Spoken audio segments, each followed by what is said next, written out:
Right, hello Year 8. So, firstly, I hope you were able to enjoy actually going out and doing a practical last lesson with the clapping and working out the speed of sound.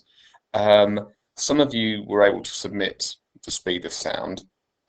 Just for the record, the speed of sound through air is 330 meters per second. So if you've got anything around about the 300 mark from your experiment, you will have done very, very well in terms of your measuring. Okay, I didn't truly expect you to get anything really accurate, but the speed of sound in air is 330 meters per second, so you might just want to add that.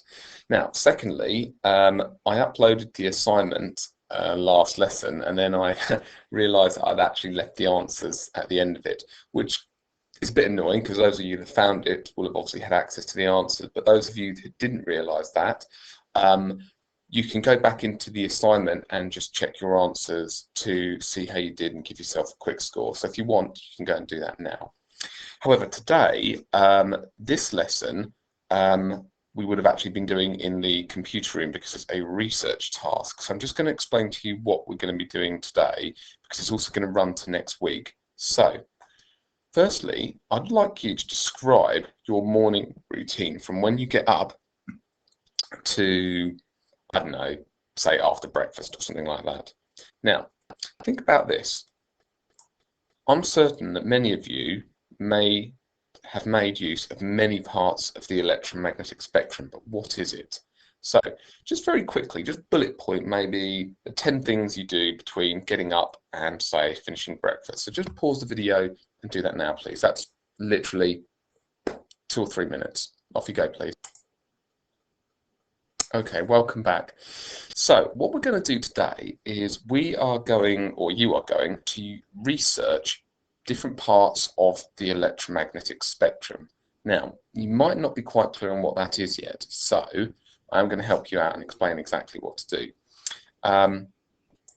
You can describe the order of the electromagnetic spectrum using terms wavelength and frequency, so terms we have come across before, and a few of you explain the uses and risks of the electromagnetic spectrum. So this is you using your IT skills. I would say group work, obviously it won't be because you won't be in groups today, and independent learning. So shifting completely from doing a practical last lesson to using the computer to research science properly this lesson. So very brief introduction. This is the electromagnetic spectrum, and as you can see, it is essentially a sliding scale of waves like that. Okay, and for those of you that are looking carefully, they are transverse waves. You can see they go up and down as they're going along. Okay, so these are transverse waves, and all electromagnetic waves are transverse. Okay, so some of these you might be familiar with. Radio waves. Okay, we use them obviously to transmit TV and radio signals. Microwaves, we use those in a microwave oven. But how? That's going to be part of your research. Infrared, okay, infrared radiation. Okay, we use that daily in a remote control, but what is it? Okay, visible light. Obviously, we use visible light all the time. We see. Ultraviolet. Okay, some of you might be familiar with ultraviolet light. Can't see it.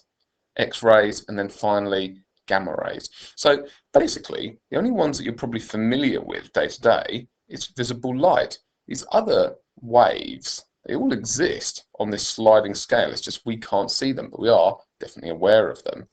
And here, you've got the length of these waves. So, for example, radio waves can be really quite big.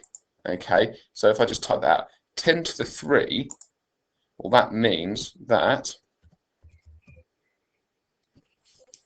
waves can be up to 10,000 meters long. So if you measured a radio wave from one peak to the peak on the next wave, 10,000 meters, basically 10 kilometers, they can be that long. However, the shortest one, gamma rays, Well, you can see, look at that wavelength. It's quite short compared to these ones. In fact, it would be 10 to the 13, 0.1, 2, 3, 4.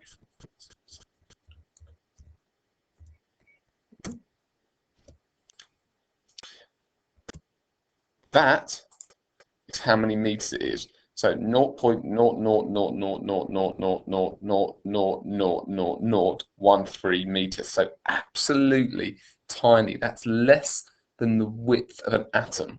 Okay, so it gives you this extreme range in wavelengths. Okay, so here is what is going to happen. Your task this lesson is simply to research the electromagnetic spectrum and gain some insight to it. So what I'm going to do is this.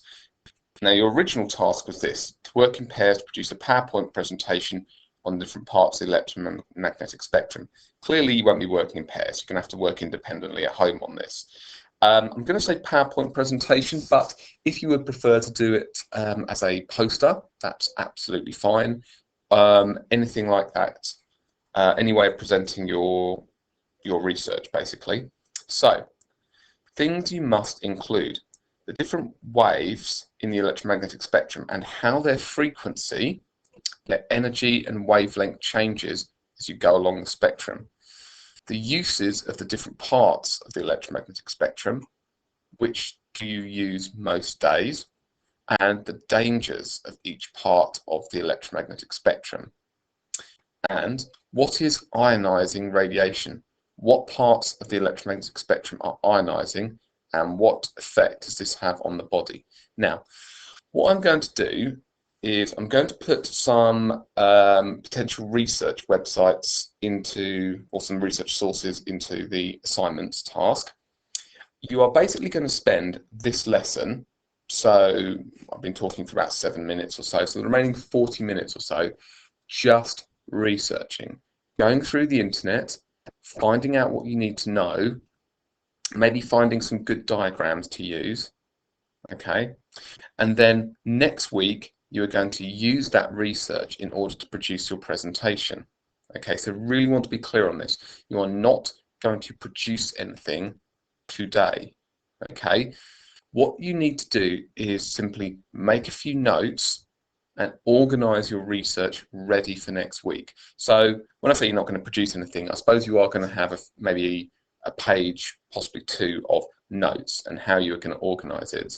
Okay, and then next week you are going to put your research together in order to produce your poster on the electromagnetic spectrum. Okay, so hopefully you're clear about that. All right, so by the end of this lesson, all you're going to have, all you will have done is gone on to various websites, researched, made some notes, maybe decided which diagrams you're going to use. Make sure you've really got your head around it. Okay, that's what I want you to do. Try and understand what you're looking at, identify which parts are important, which parts are not. Okay, what information do you need to answer these questions? Then you're going to sit on that research, or you can do a bit more during the week. And then next Monday, we are going to spend the time putting that research together, and then you will upload your research through assignments. Okay, so hopefully that's clear. So go to assignments. You can use the revision sources that I've put, or you can find your own. That is absolutely fine. Okay, by the end of the lesson, you'll probably have maybe a page and a half, whatever, of notes. You'll know which websites you want to use, and you'll know which questions, how to answer these questions. A couple of points. If you copy and paste off the internet, okay, you will get nothing for your work. It's not your work, and I won't accept anything that's been copied and pasted. Okay, just want to make that clear. Pictures and diagrams you can copy, but the explanation has to be your words. Okay, so really want to be clear about that. Plagiarized work will not be accepted. Okay, you can research, you can reword it in your own words so that you explain it and you understand it. But plagiarized work will not be accepted. Okay, so copy and paste, forget it, not going to have it. Okay, right. So I will, as always, be online to help you with your research if you need advice on how to crack on. Otherwise, year 8, good luck, and I look forward to seeing your presentations at the end of next week.